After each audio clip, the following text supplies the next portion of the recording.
Je m'appelle Mathilde Vasseur et j'ai 36 ans. Si vous étiez passé devant ma vie il y a quelques mois, vous auriez probablement pensé, elle va bien. Elle est en sécurité. Elle gère une maison à 2 étages dans un quartier pavillonnaire avec un petit érable qui ne prenait jamais tout à fait la même teinte de rouge 2 années de suite. Une berline récente qui démarrait à chaque fois. Des prélèvements automatiques pour chaque facture. Je travaille dans le conseil financier, le genre ennuyeux, où les feuilles de calcul s'empilent comme des briques et où personne en dehors du cabinet ne comprend vraiment ce que je fais. Mais les lumières restent allumées, les comptes s'équilibrent et le chaos des autres s'aplanit silencieusement sous mes formules. J'étais celle sur qui l'on pouvait compter. Les amis le disaient comme un compliment, mais cela résonnait toujours comme une étiquette que l'on colle sur des boîtes de rangement. Stable, empilable, oubliable. Julien Renard, mon compagnon, était l'opposé d'une boîte de rangement. Il a 34 ans. Commercial, bien sûr. Payé à la commission, débordant d'énergie, courant toujours après le prochain objectif. Le genre de charme qui fait que les serveurs s'attardent de son côté de la table et rient 2 secondes de trop à ses blagues. Il entre dans une pièce et l'air semble s'incliner vers lui, comme si tout le monde se penchait collectivement dans sa direction. Nous nous sommes rencontrés à la fin de la vingtaine par des amis communs. Il était tout en assurance facile et en anecdotes rapides. J'étais celle qui notait quelle carte avait payé quoi et qui s'assurait que personne n'oubliait le pourboire. D'une certaine manière, cette combinaison fonctionnait. Nous avons commencé à sortir ensemble. 2 ans plus tard, nous emménagions ensemble. Il y a 3 ans, nous avons acheté la maison. Acheter est un grand mot. J'ai géré les prêts immobiliers, les diagnostics, les petits caractères fastidieux.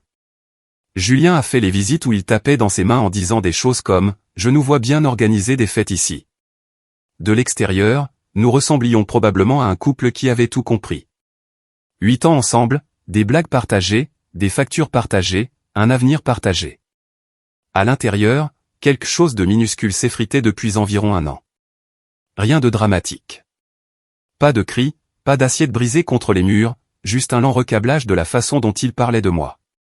Le mari de Cécile a installé une terrasse entière tout seul, disait-il lors d'un barbecue, en jetant un coup d'œil à nos marches arrière affaissées. Je te le dis, ce type est une machine. Ou encore, tu as entendu que Marc a eu une autre promotion? Certaines personnes ont juste cette motivation de niveau supérieur. Toujours suivi d'un petit rire, d'une main sur mon bras. Ah, tu sais, je te taquine, Mathilde. Mais les blagues atterrissent différemment quand vous êtes la seule à ne pas rire. Je me disais qu'il était stressé. Les ventes étaient bizarres. Ses chiffres montaient et descendaient. Je me disais qu'il se comparait aux autres hommes et que ses piques envers moi n'étaient qu'une frustration mal placée. J'essayais d'être compréhensive. J'ai proposé de l'aider à retravailler son budget. J'ai suggéré de partir en week-end, de faire quelque chose de spontané. Détends-toi, disait-il en faisant défiler son téléphone. Tout n'a pas besoin d'un plan. Le point de rupture est arrivé un samedi soir qui a commencé comme un bruit de fond dans ce que je pensais être notre vie normale. Le groupe d'amis de Julien venait à la maison. 5 de ses amis les plus proches et leurs partenaires. J'avais passé l'après-midi à nettoyer la maison, à rôtir des légumes, à disposer du fromage sur une planche comme si cela pouvait avoir de l'importance pour qui que ce soit après leur 2e verre de vin. Julien s'occupait de la playlist et des boissons, ce qui signifiait surtout qu'il avait acheté 3 sortes de whisky et une caisse de bière. À 20h, la maison était remplie de voix, de tintements de verre et de ce genre de rire qui deviennent un peu trop forts quand les gens essaient de prouver qu'ils s'amusent. Je me suis glissé dans mon rôle habituel, remplissant les verres, faisant tourner les amuse-gueules, m'assurant que le verre de personne ne restait vide assez longtemps pour que cela devienne gênant. À un moment donné, je me suis retrouvé seul dans la cuisine, en train de remplir le seau à glace. Le mur entre notre cuisine et la salle à manger a une large arche. Si vous vous tenez au bon endroit, vous pouvez voir juste assez de la table pour savoir qui est assis où, mais pas assez pour qu'ils vous remarquent s'ils sont concentrés les uns sur les autres. Je n'essayais pas d'espionner. J'étais juste là, dans ma propre maison, dans ma propre cuisine. J'ai entendu la voix d'Audrey en premier. C'est l'une des amies les plus proches de Julien, le genre de femme qui flotte à travers une pièce en recueillant des confidences sans sembler en garder aucune. Alors, dit-elle, et je pouvais l'imaginer faisant tourner son vin, comment ça se passe avec toi et Mathilde? Vous avez l'air solide. Il y eut une pause. J'entendis Julien expirer. Ce petit souffle qu'il fait quand il est sur le point de dire quelque chose qu'il pense être intelligent. Honnêtement, dit-il, et ma poitrine se serra avant même que je sache pourquoi, je me sens un peu coincé. Coincé? Le mot atterrit dans l'évier avec les glaçons. Elle est juste confortable, tu sais, poursuivit-il. Prévisible. Elle a ses feuilles de calcul, ses routines et ses petits systèmes pour tout. C'est comme vivre avec une très jolie chef de projet. Audrey rit doucement. Ça n'a pas l'air si terrible. Ouais, mais j'ai besoin d'une vraie femme, oh. Quelqu'un avec de l'ambition. Quelqu'un qui me pousse vraiment, pas juste quelqu'un qui garde les lumières allumées et le crédit payé. Mathilde est juste. Là. Elle existe. Je me tenais là, une main sur la porte du congélateur, le froid se déversant sur mes jambes nues, écoutant mon petit ami expliquer à quelqu'un d'autre pourquoi je ne suffisais pas. Il ne criait pas. Il n'y avait pas de venin dans sa voix. Cela aurait peut-être fait moins mal. Il avait l'air ennuyé, détaché, comme s'il avait déjà répété ces lignes dans sa tête une douzaine de fois.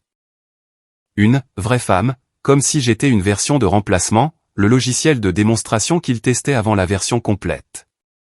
Mon premier instinct fut physique.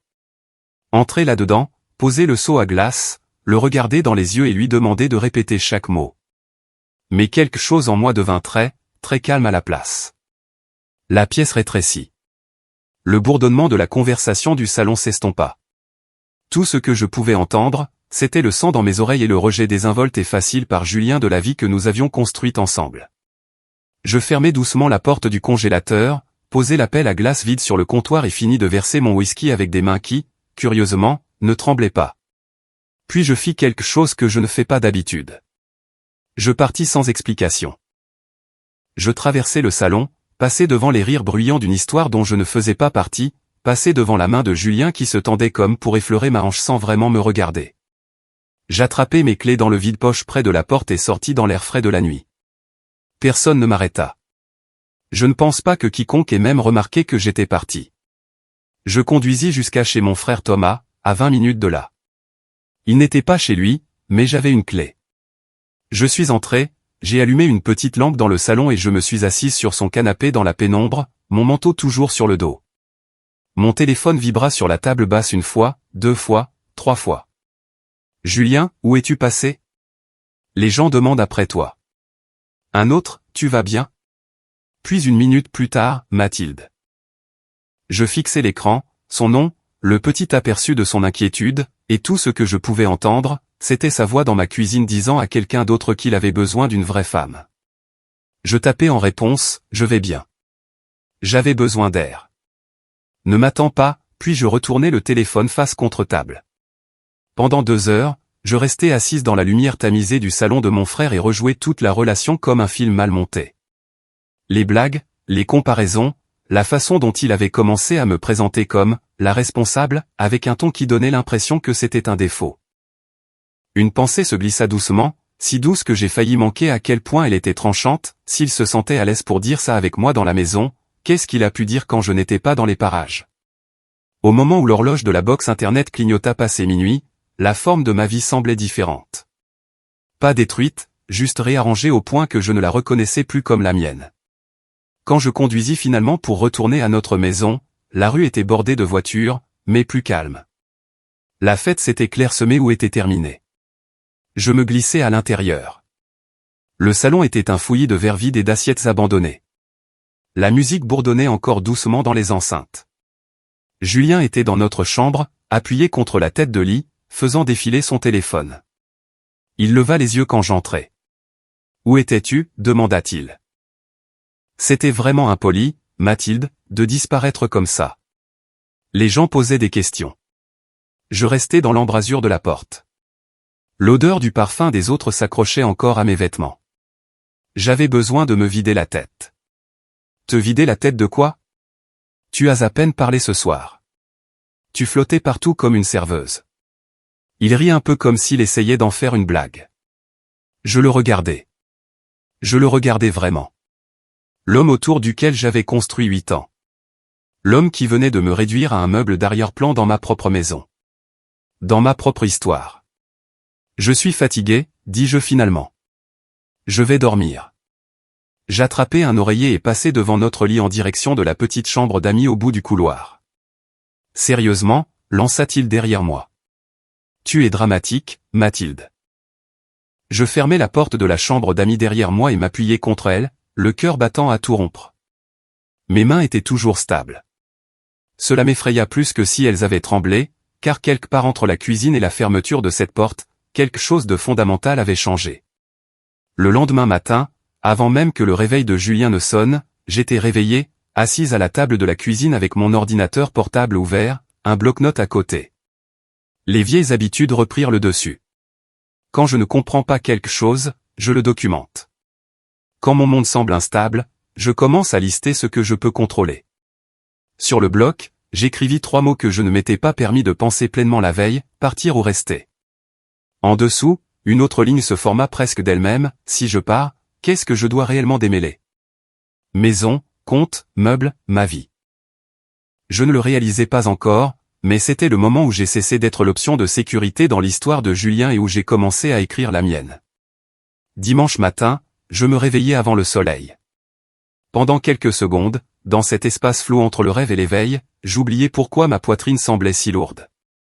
Puis la nuit dernière revint brusquement en place. La cuisine, la porte du congélateur. La voix de Julien disant qu'il avait besoin d'une vraie femme. Je me levai doucement, me déplaçant comme une invitée dans ma propre maison. Julien dormait encore dans notre lit, le bras jeté sur son visage, respirant lentement. Je restai là un instant dans l'embrasure de la porte, le regardant et remarquant à quel point son visage endormi m'était familier, et à quel point ses mots étaient devenus étrangers. Sur la table de la cuisine, mon carnet attendait avec les mots que j'avais écrits avant l'aube. Partir ou rester. En dessous, une liste brute des actifs, des comptes, des obligations. C'était plus facile de commencer par les maths. Les maths ne vous mentaient pas dans la salle à manger. Je pris une douche, m'habillai d'un jean et d'un vieux pull, et préparai un petit sac de voyage. Juste assez pour ne pas revenir par commodité. Ordinateur portable, quelques vêtements, affaires de toilette, les choses qu'on attrape quand on n'est pas encore prêt à dire « je suis parti », mais qu'on a fini de faire semblant que tout va bien. Julien dormait encore quand je posai le sac près de la porte. J'attrapai un post-it dans le tiroir et fixai le carré vierge plus longtemps que de raison. Finalement, j'écrivis « je reste chez Thomas pour quelques jours. Besoin d'espace pour réfléchir. » Je le laissai sur le comptoir où je savais qu'il le verrait en errant pour chercher du café. Le trajet jusqu'à chez mon frère fut silencieux.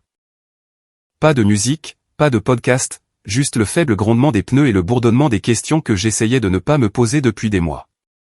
Thomas ouvrit la porte en pantalon de survêtement et t-shirt, les cheveux en bataille dans cette direction. « Tu sais qu'on est dimanche, hein » marmonna-t-il, puis il me regarda vraiment. Son expression passa de l'agacement à l'alerte en 2 secondes. « Qu'est-ce qui s'est passé ? » « J'ai besoin de crécher ici quelques jours, dis-je. Ma voix sonnait faux à mes propres oreilles, trop calme, comme si je narrais pour quelqu'un d'autre. « Je t'expliquerai. Je promets. Juste. Est-ce que je peux entrer d'abord ? » Il s'écarta immédiatement. « Tu n'as jamais besoin de demander ça. » Je posai mon sac dans son entrée et m'assis sur son canapé, les mains jointes si fort que mes jointures devinrent blanches. Je lui racontai tout. La fête, la cuisine. La façon dont Julien avait parlé comme s'il évaluait un produit au lieu de parler de sa partenaire. Thomas écouta sans m'interrompre, sa mâchoire se serrant un peu plus à chaque détail. Il a dit qu'il avait besoin d'une vraie femme, répéta Thomas lentement quand j'eus fini. Qu'est-ce que ça veut dire ? Que je ne le suis pas ? J'ai dit pas assez ambitieuse, apparemment. Juste là. Thomas jura dans sa barbe. Tu veux que j'aille là-bas et que je lui refasse le portrait ? Un petit rire sans humour m'échappa. Non, ça ne va rien arranger. Il ne s'agit pas d'une seule phrase. Alors de quoi s'agit-il ? Demanda-t-il. Il s'agit du fait qu'il se sentait à l'aise de le dire à quelqu'un d'autre plutôt qu'à moi. Je frottai mes tempes. Et je ne sais pas depuis combien de temps il dit ça. Thomas resta silencieux une seconde. Qu'est-ce que tu vas faire ? Je regardai mes mains. Déterminé à quoi ressemblerait le fait de partir pour de bon, et ensuite décider si je peux vivre en restant, sachant ce que je sais maintenant. Il hocha la tête lentement. Peu importe ce que tu décides, tu ne le feras pas seul. Reste aussi longtemps que tu as besoin. Après qu'il fut parti se doucher, j'ouvris mon ordinateur portable et fis ce que je fais toujours quand j'ai peur. Je fis des recherches. Avocat immobilier maison indivision séparation, tapez je. Un nom familier apparut dans les résultats. Une avocate qu'une collègue avait mentionnée il y a des années lorsqu'elle avait traversé une rupture difficile avec son concubin. Je fixai l'écran, le curseur clignotant sur le numéro de téléphone de son cabinet. Appeler un avocat semblait dramatique, comme brûler les étapes, mais je me connaissais aussi. Si je ne découvrais pas au moins mes options, je resterais coincé dans une boucle de « et si » et de « peut-être » jusqu'à ce que toute la chose pourrisse de l'intérieur. Je composai le numéro avant de pouvoir m'en dissuader. Une réceptionniste répondit, enjouée et professionnelle. J'expliquai dans les grandes lignes que je partageais une maison et des finances avec un partenaire de longue date et que j'envisageais une séparation. Nous pouvons certainement vous aider à comprendre vos options, dit-elle. Notre première consultation disponible est mardi matin. Cela vous convient-il? C'était le cas. Je réservai. Elle nota mon email, mon nom complet, les détails de base. Quand je raccrochai, mes mains tremblaient juste assez pour que je le remarque. Voilà, pensai-je. Le premier vrai pas vers la sortie. Vers midi, mon téléphone s'alluma avec le nom de Julien. Je le fixai jusqu'à ce qu'il arrête de sonner. Il recommença encore et encore. Au 4e appel, je répondis. « Qu'est-ce qui se passe » exigea-t-il, sautant entièrement le bonjour. Je me suis réveillé et tu étais partie, Mathilde. Tu laisses un post-it comme une ado qui fugue. J'avais besoin d'espace, dis-je. Je gardai ma voix égale par pure volonté. De l'espace par rapport à quoi? Il ne s'est rien passé hier soir. Je fermai les yeux. Il ne s'est rien passé. Tu es devenu bizarre et tu as disparu, dit-il. C'est ça qui s'est passé. J'ai dû inventer des excuses pour toi. Les gens pensaient que tu étais fâché contre eux. Je ne suis pas fâché contre tes amis, dis-je. J'avais juste besoin de réfléchir. À quoi? Il semblait sincèrement confus, et pendant une seconde, je me demandais s'il se souvenait même de ce qu'il avait dit dans la salle à manger. Est-ce que c'est parce que j'ai demandé où tu étais allé?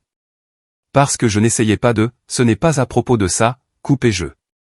Écoute, je suis chez Thomas. Je vais rester ici quelques jours.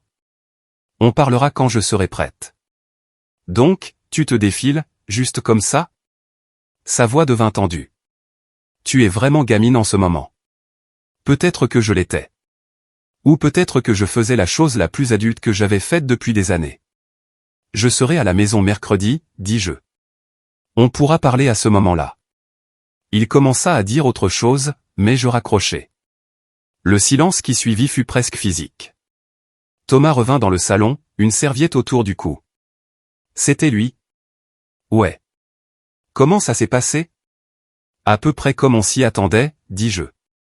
Il pense qu'il ne s'est rien passé. Thomas secoua la tête.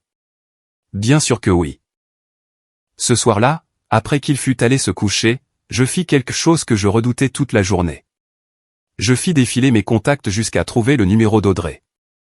Nous n'étions pas exactement proches, mais nous partagions des discussions de groupe, des dîners de fête, des anniversaires. Elle était techniquement l'amie de Julien d'abord, mais je lui avais confié des choses, aussi. C'est ce que font les personnes de confiance.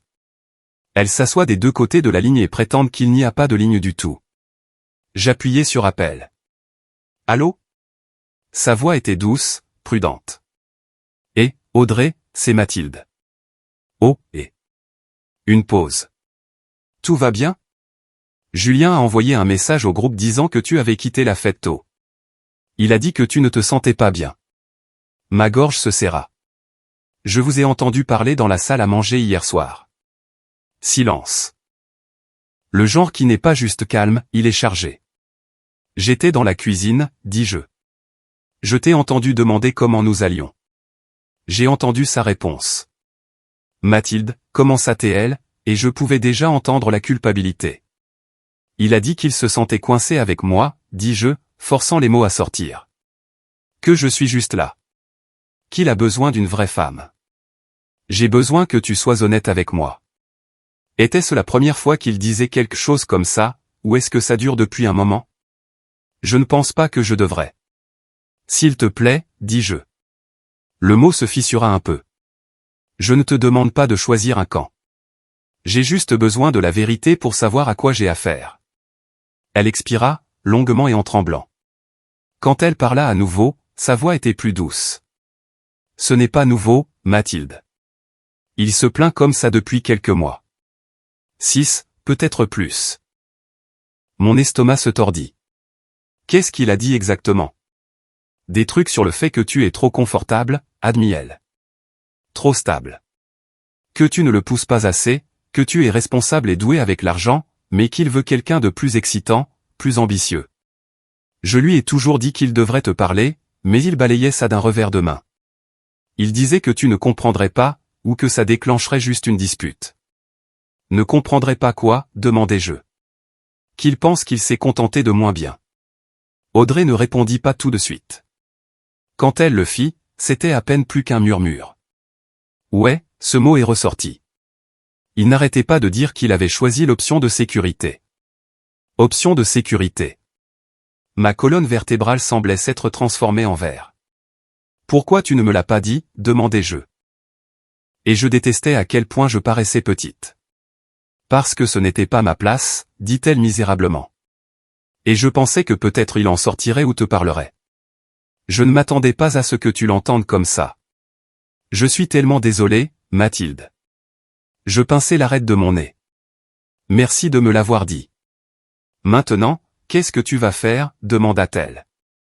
Je ne sais pas encore, mentis-je. Parce qu'une partie de moi le savait. Mais mercredi, je veux parler à vous deux ensemble. D'accord, dit-elle doucement. Dis-moi quand, et je serai là. Mercredi matin, je conduisis pour retourner à la maison. C'était différent d'entrer dans l'allée, comme si j'arrivais à un endroit où j'avais vécu autrefois au lieu de chez moi. La voiture de Julien était là. À côté, celle d'Audrey. Bien, pensai-je. Au moins, je n'aurais pas à lui demander de venir. Je me garai dans la rue et remontai l'allée. La porte était déverrouillée. J'entrai et entendis des voix dans le salon. Basse, urgente. Elle réagit de manière excessive, disait Julien. C'était juste des paroles. Tu sais comment je suis quand je suis frustré. Julien, dit Audrey, tu dis ces choses depuis des mois. Ce n'est pas juste une mauvaise soirée. J'entrai dans la pièce. Ils levèrent tous les deux les yeux, surpris. Mathilde, dit Julien, se levant rapidement. Tu es rentrée. Je pensais que tu enverrais au moins un SMS d'abord. C'est ma maison aussi, dis-je, ma voix stable. Je regardai Audrey. Merci d'être venu. Julien fronça les sourcils. Venu? Qu'est-ce que tu veux dire? Audrey passait juste pour. Je l'ai appelé lundi, dis-je. Je lui ai demandé de me retrouver ici ce matin. Son visage passa de la confusion à la lassitude en un battement de cœur. Pourquoi? Parce que je voulais entendre, avec vous deux présents, depuis combien de temps tu dis à tes amis que tu te sens coincé là avec moi, dis-je. Et que tu as besoin d'une vraie femme. La pièce devint très silencieuse. Audrey fixait le sol. Julien me fixait comme si je venais d'allumer la lumière dans une pièce qu'il croyait verrouillée. Tu as entendu ça, demanda-t-il. Chaque mot, dis-je. Samedi soir. Salle à manger. Tu parlais de moi comme si j'étais une sorte de bouche-trou. Et apparemment. Je jetai un coup d'œil à Audrey. Ce n'était pas la première fois. Audrey déglutit difficilement mais ne me contredit pas. Je posai mon sac sur le fauteuil et croisai les bras, sentant le poids de leur attention se poser sur moi. Pendant 8 ans, j'avais été l'arrière-plan calme et fiable de la vie de Julien. Pour la première fois, je n'étais pas là pour soutenir son histoire. J'étais là pour y mettre fin. Julien cligna des yeux vers moi comme si les mots n'atterrissaient pas dans l'ordre que je voulais. Mathilde, écoute, quoi que tu penses avoir entendu. Je n'ai pas pensé entendre quoi que ce soit, dis-je. Je t'ai entendu clairement. Tu as dit que tu te sentais coincé. Tu as dit que j'étais prévisible. Tu as dit que tu avais besoin d'une vraie femme. Tu as dit que je suis juste là. Il passa une main dans ses cheveux, faisant les 100 pas une fois avant de se retourner vers moi. D'accord. Oui, j'ai dit ces choses, mais ce n'était pas Mathilde, ce n'était pas pensé comme ça. Je me défoulais. J'étais frustré. Je ne pensais pas que tu étais assez près pour entendre. Je le fixais. Est-ce que tu t'entends? Il ouvrit la bouche, la referma. Audrey remua, mal à l'aise. Julien, elle mérite la vérité. Il se tourna brusquement vers elle. Sérieusement? Tu prends son parti? Je ne prends pas de parti, dit Audrey doucement. Je suis honnête. Tu parles comme ça depuis des mois. Et tu lui as dit ça? C'était privé. La voix d'Audrey baissa encore plus. Je lui ai dit parce qu'elle me l'a demandé directement, et elle méritait de savoir ce que tu disais. Julien la regarda comme si elle l'avait trahi au plus profond. Puis il me regarda comme si je l'avais trahi simplement en refusant de rester dans l'ignorance. Et alors, claqua-t-il. Tu me quittes pour une conversation? Je soutins son regard. Ce n'était pas une conversation. C'était la première que j'entendais. Ses épaules tressaillirent comme si je l'avais frappé. Tu exagères complètement. Tout le monde se défoule. Tout le monde est frustré. Les gens disent des choses qu'ils ne pensent pas, je n'élevais pas la voix. Je n'en avais pas besoin. Alors pourquoi les as-tu dites pendant 6 mois d'affilée? Sa bouche s'ouvrit et se referma à nouveau. Tu pensais que je ne le découvrirais pas, demandai-je doucement. Non, riposta-t-il. Je pensais que tu t'en ficherais. Tu agis toujours comme si tout glissait sur toi, comme si tu allais bien quoi qu'il arrive. Ce n'est pas de la force, Julien, dis-je. C'est du silence. Et tu l'as pris pour un amortisseur émotionnel. Audrey détourna le regard, clignant rapidement des yeux. Je pris une inspiration, me stabilisant. J'ai rencontré une avocate.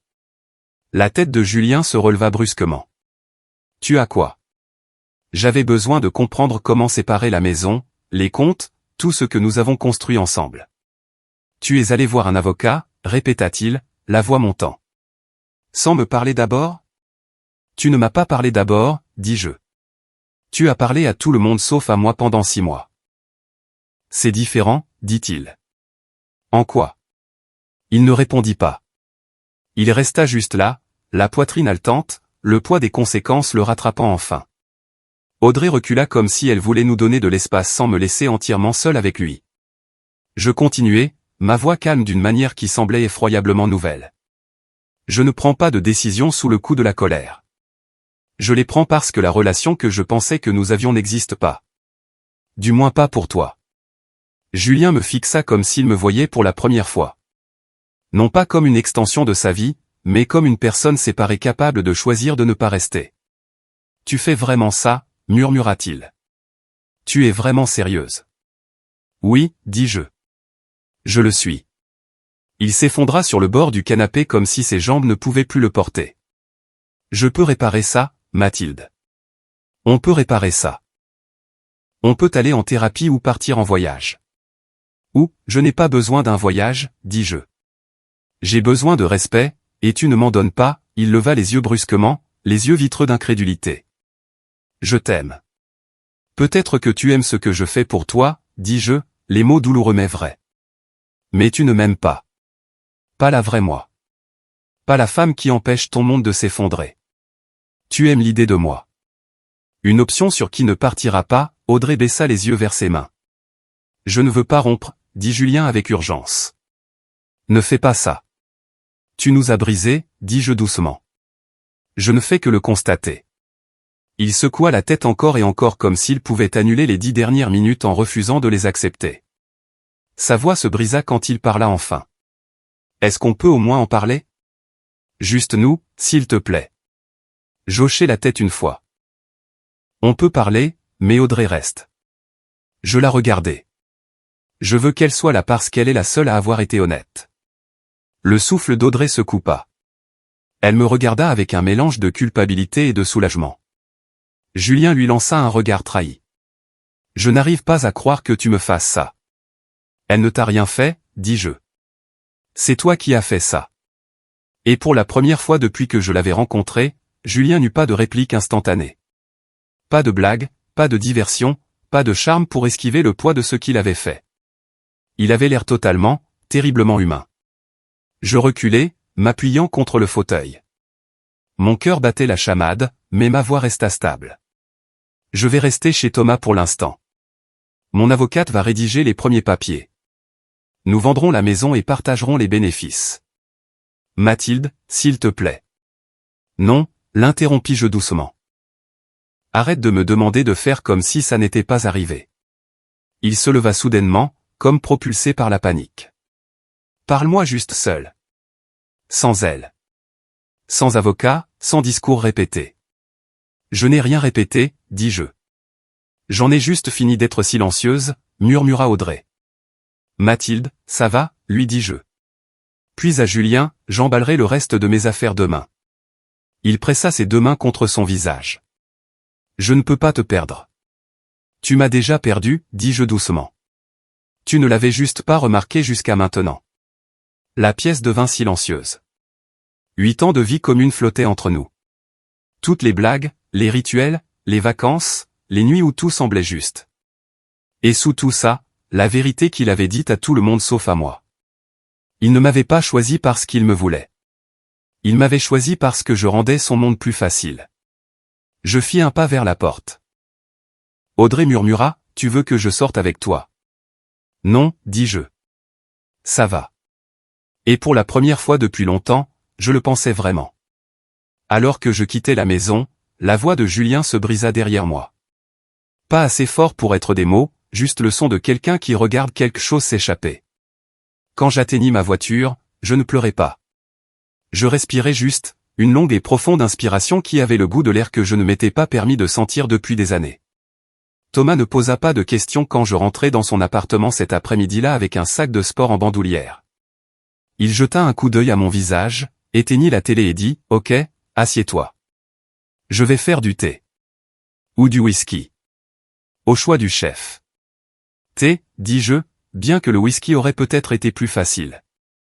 Je m'assis sur son canapé, exhalant le genre de souffle qui ne sort pas vraiment complètement. Quand il me tendit la tasse, il attendit que je prenne la première gorgée avant de demander à quel point c'était mauvais. Je fixais la vapeur qui s'élevait. Il a joué le choc, la blessure, comme si je l'avais pris par surprise. Mais quand on enlève le drame, il n'a rien nié. Il pensait juste qu'il ne se ferait pas prendre. Thomas marmonna quelque chose de tranchant dans sa barbe. « Tu as besoin que j'aille chercher le reste de tes affaires ? » Non, dis-je. Je le ferai demain.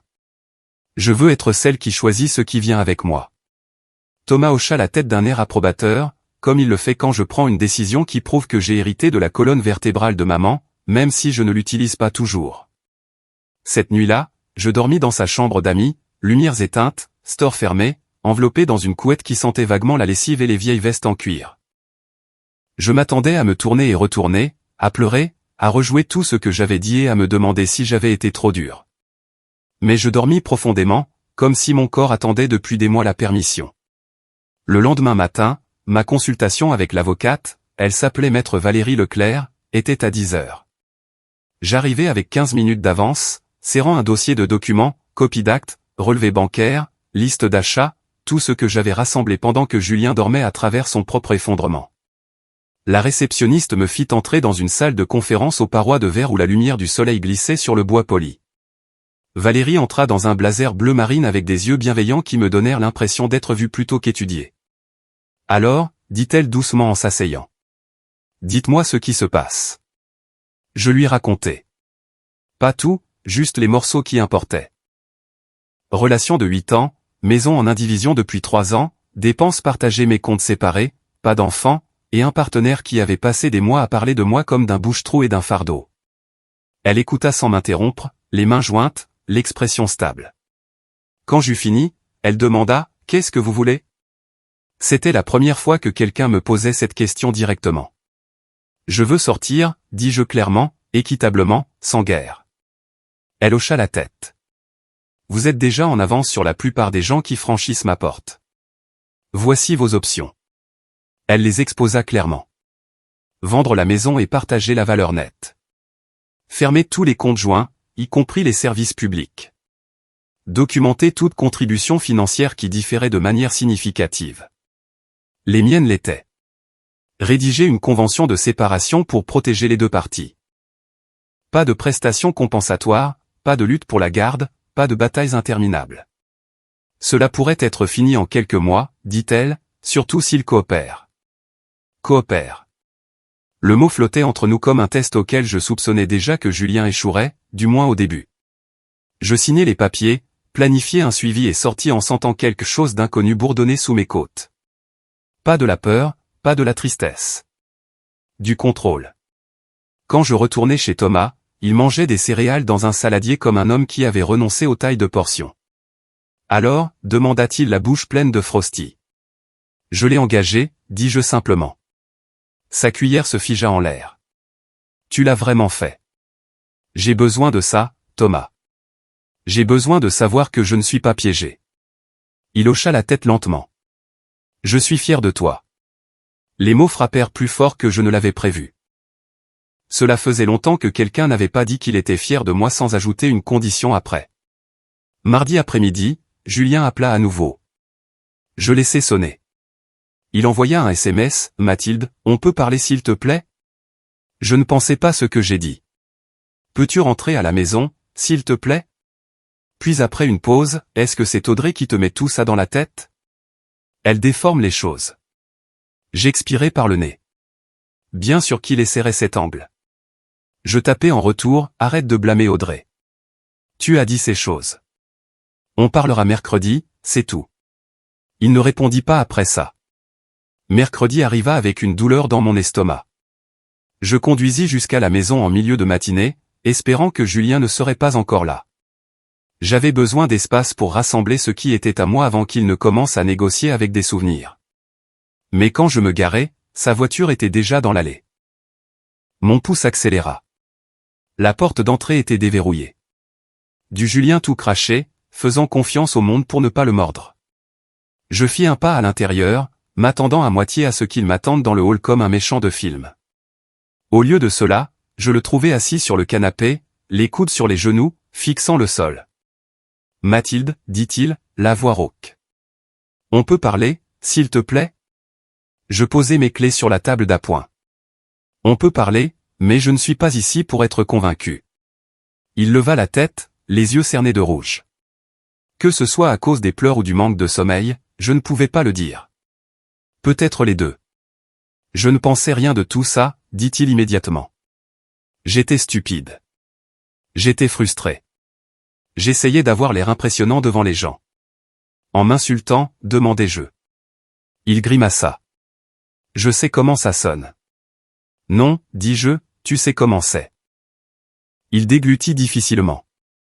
Juste avant qu'on ne mette fin à tout, laisse-moi expliquer. J'hochai la tête une fois. Vas-y, je me sentais, commença-t-il lentement, comme si je prenais du retard.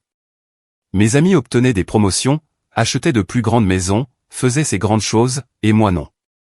Et chaque fois que j'y pensais, ça me donnait l'impression de ne pas être assez. J'attendis. Alors, au lieu de gérer ça, dit-il, je t'ai blâmé parce que tu es stable. Parce que tu es doué pour les choses où je ne le suis pas, parce que tu donnes l'impression que tout est facile. Et j'ai ressenti du ressentiment pour ça. L'aveu était brut d'une manière à laquelle je ne m'attendais pas, mais ce n'était pas suffisant. Tu n'as pas ressenti de ressentiment pour ça, dis-je doucement. Tu as du ressentiment envers moi. Non, dit-il rapidement. Jamais envers toi. Tu as dit à tes amis que tu t'étais contenté de moins bien, lui rappelai-je. Tu as dit à Audrey que tu avais besoin d'une vraie femme. Tu as dit aux gens que je suis prévisible, ennuyeuse, sans risque. Ce n'est pas se défouler, Julien. C'est du mépris. Son visage se décomposa. Je ne le pensais pas, mais tu l'as dit, répondis-je. Et tu l'as entendu, murmura-t-il. Et je ne peux pas retirer ça. Non, dis-je. Tu ne peux pas, il me regarda, les yeux pleins de quelque chose de désespéré et d'inconnu. S'il te plaît, ne fais pas ça. Ne nous jette pas, je m'assis en face de lui, croisant les mains sur mes genoux. Je ne nous jette pas, dis-je calmement. Tu l'as déjà fait. Je choisis juste de ne pas vivre dans les décombres. Il ferma les yeux comme si les mots lui faisaient physiquement mal. Après un moment, il demanda, « Y a-t-il quelque chose que je puisse faire ? N'importe quoi pour te faire rester ?» Je secouai la tête. Le respect ne vient pas après le regret. Si tu ne me valorisais pas avant, rien de ce que tu diras maintenant ne changera ça. Il se pencha en arrière, vaincu. Alors c'est tout. Oui, dis-je. C'est tout. Je me levai, hésitai, puis ajoutai, nous vendrons la maison. Mon avocate enverra le premier projet cette semaine. Il laissa échapper un souffle brisé. J'ai vraiment tout gâché, n'est-ce pas? Tu n'as pas gâché, voulais-je dire. Tu ne l'as jamais protégé en premier lieu. Au lieu de cela, je dis, au revoir, Julien. Et pour la première fois, il n'essaya pas de m'arrêter. Il me regarda juste alors que je descendais le couloir pour emballer le reste de mes affaires. Le poids de 8 années se déposant autour de nous comme de la poussière. Je pensais que faire mes bagages donnerait l'impression de déchirer une vie au ralenti. Au lieu de cela, cela ressemblait à une promenade dans une exposition de musée de quelqu'un que j'étais autrefois. Je passais de pièce en pièce. Le salon avec les étagères que j'avais construites. La cuisine où j'avais mémorisé le son du rire de Julien à l'époque où il riait facilement. La chambre où les murs retenaient encore les échos des vieilles promesses. Mais en faisant mes bagages, je remarquai quelque chose que je ne m'étais pas permis de voir jusqu'à présent. La plupart des choses dans cette maison étaient à moi. Les plaids, les ustensiles de cuisine, les cadres, le bon jeu de drap, les courses actuelles, les produits de nettoyage, les petites routines qui faisaient tourner la maison. Ils vivaient ici. Moi, j'entretenais les lieux. Au moment où je fermais ma valise, la vérité s'installa dans mes os. Je ne m'éloignais pas d'une vie partagée. Je m'éloignais du fait de tout porter toute seule. Quand je revins dans le salon, Julien n'avait pas bougé. Il était assis voûté sur le canapé, fixant un poing sur le sol comme s'il l'avait personnellement trahi. Il leva les yeux quand il m'entendit. « Alors c'est tout? Tu ne vas vraiment même pas essayer? » « J'ai essayé pendant des années, dis-je doucement. Mais ce n'est pas essayer si je suis la seule à le faire. Il secoua la tête lentement, l'incrédulité s'accrochant toujours à lui. Je n'aurais jamais pensé que tu partirais. Je marquai une pause à la porte. C'est pour ça que je dois le faire. Ce furent les derniers mots échangés dans la maison dont nous avions rêvé autrefois. Je ne claquai pas la porte en sortant. Je la fermai doucement parce que certaines fins n'ont pas besoin de bruit pour être définitives. Les semaines suivantes avancèrent par morceaux. Notre agent immobilier commenta à quel point notre décor était neutre. Je ne lui dis pas que c'était parce que Julien n'avait jamais eu d'opinion sur quoi que ce soit qui ne pouvait pas être acheté en moins de 10 minutes. Deux des amis de Julien insistèrent sur le fait que je réagissais de manière excessive. Tout le monde se défoule, argumentèrent-ils. Bien sûr, répliqua Audrey, mais tout le monde ne se défoule pas en démolissant son partenaire dans son dos pendant 6 mois. Elle devint la ligne de vérité inattendue dans tout ça. Sa voix se brisa lorsqu'elle demanda « A-t-il vraiment dit ces choses ?» Quand je le confirmai, elle resta silencieuse pendant un long moment et dit finalement « Je suis désolé, ma chère. J'ai toujours craint que sa fierté ne lui coûte quelque chose qu'il ne pourrait pas récupérer. » Son empathie faisait mal de la manière la plus étrange, comme trouver de la gentillesse dans un endroit qui aurait dû être un champ de bataille. Rien de manipulateur, rien de dramatique, juste des messages courts et stupéfaits. Je n'arrive pas à croire que c'est fini. Je ne pensais pas que tu irais jusqu'au bout. Tu me manques. Je suis désolé. Je ne répondis à aucun d'eux. Pas par cruauté, par préservation. 2 mois plus tard, la maison fut vendue. Nous signâmes les papiers lors de rendez-vous séparés. Pas de confrontation, pas de scène finale dramatique, juste des signatures et des adieux formels. En sortant de l'étude notariale, dossier en main, un étrange engourdissement s'installa en moi. Ce n'était pas un triomphe. Ce n'était pas un soulagement. C'était calme. Le genre de calme qui ne vient que lorsque le bruit n'a finalement plus d'endroit où se cacher.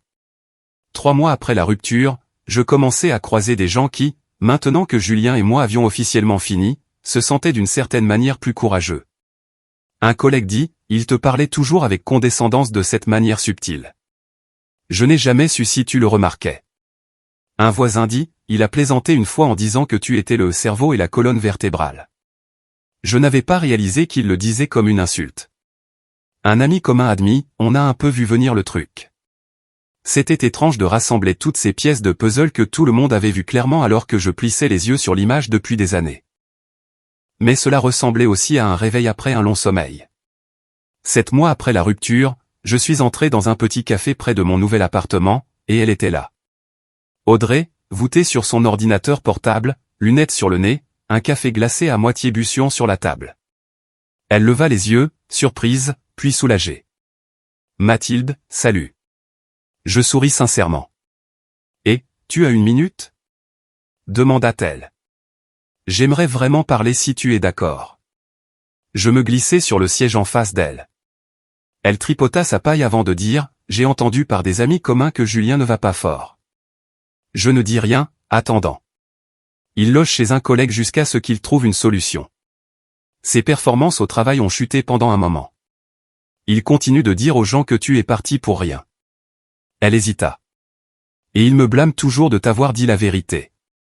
J'hochai la tête lentement. Ça lui ressemble. Ses yeux s'adoucirent. Tu vas bien? Je vais bien, dis-je, et je le pensais d'une manière qui me surprit moi-même. Je ne suis pas heureuse qu'il ait du mal, mais ce n'est plus ma responsabilité. Audrey expira de soulagement, détendant ses épaules. Je suis vraiment contente que tu ailles mieux. Je suis contente que tu me l'aies dit, dis-je. C'était la première chose honnête que quelqu'un m'ait dite depuis longtemps. Ses yeux brillèrent alors qu'elle murmurait, j'aurais dû te le dire plus tôt.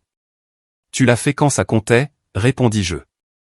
Nous restâmes assises là un moment, laissant le calme s'installer confortablement pour une fois. En rentrant chez moi après, je passai devant la vitrine d'une boutique. Dans le reflet, je ne vis pas la femme qui se tordait autrefois pour se faire plus petite afin que quelqu'un d'autre ne se sente pas en insécurité. Je vis une femme qui s'était choisie, enfin. L'air semblait plus léger. Mes pas semblaient stables. Je n'étais pas guéri. Guérir n'est pas une ligne d'arrivée, mais j'étais libre. Et la liberté, j'apprenais, crée son propre genre de beauté. Parfois, les gens demandent si je ferais quelque chose différemment. Si je l'avais confronté à la fête. Si j'avais d'insister pour une thérapie. Si j'avais attendu de voir s'il changerait. Non. Non à tout cela. Parce que la partie la plus effrayante n'était pas la rupture ou la trahison ou même les mois de mensonges chuchotés à quelqu'un d'autre. C'était la réalisation que si je ne l'avais pas entendu par accident ce moment aléatoire dans la cuisine, j'aurais pu construire un avenir entier sur une fondation dont il savait déjà qu'elle se fissurait. J'aurais pu avoir des enfants avec quelqu'un qui sentait secrètement que j'étais un prix de consolation. J'aurais pu gaspiller des années à essayer de gagner le respect d'un homme qui le distribuait partout sauf à la maison. J'aurais pu rester. Cette pensée me glace plus que tout ce qu'il a jamais dit.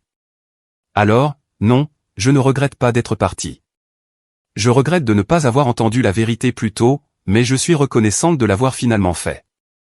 Et parfois, la chose la plus gentille et la plus courageuse que vous puissiez faire est de vous éloigner de la personne qui ne vous voit pas clairement, pour que vous puissiez enfin y voir clair.